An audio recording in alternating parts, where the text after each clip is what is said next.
Bhimnath bridge પાસે વિશ્વામિત્રી નદીમાંથી યુવતીનો શંકાસ્પદ મૃતદેહ મળી આવતા સનસનાટી, મોતનું કારણ જાણવા મૃતદેહ પોસ્ટમોર્ટમ માટે ખસેડાયો.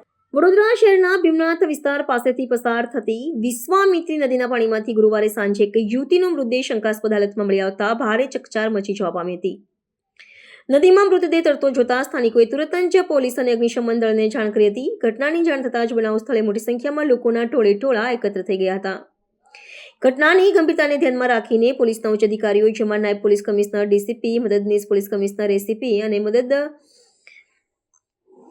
અને પોલીસના નિરીક્ષક, પીઆઈ સહિતનો પોલીસ સ્ટાફ તુરંત ઘટના સ્થળે દોડી આવ્યો હતો. મગરોની વસ્તી ધરાવતા નદીના પ્રવાહમાંથી અગ્નિશમન દળ, ફાયર બ્રિગેડની ટીમે ભારે જહેમત બાદ યુવતીના મૃતદેહને બહાર કાઢ્યો હતો.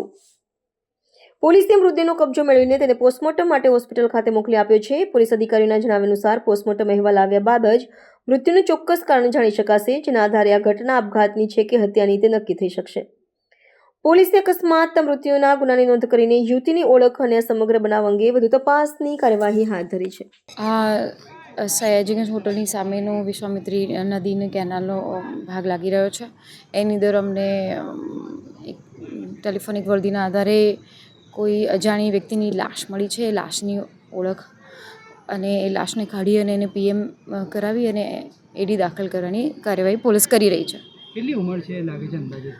ટીનેજ છોકરીની લાશ હોય એવું લાગી રહ્યું છે અત્યારે પ્રારંભિક રીતે. પ્રાથમિક જોતા શું લાગે છે એના પરથી નિશાન મારવાનો નિશાન? ના, એ પીએમ રિપોર્ટ આવે એના પરથી આપણે નક્કી કરી શકીએ કે આ આત્મહત્યા છે કે પછી એનું મર્ડર થયું છે. એ પોસ્ટમોર્ટમના રિપોર્ટ પછી અમે નક્કી કરી શકીએ. અંદાજિત કેટલા દિવસની લાશ લાગે છે? ના, ફ્રેશ જ લાગી રહી છે અત્યારે. કોઈ એવું જૂની હોય એવું રીતનું નથી ભાસતી, પણ પીએમ રિપોર્ટ થાય એના પરથી નક્કી કરી શકીએ.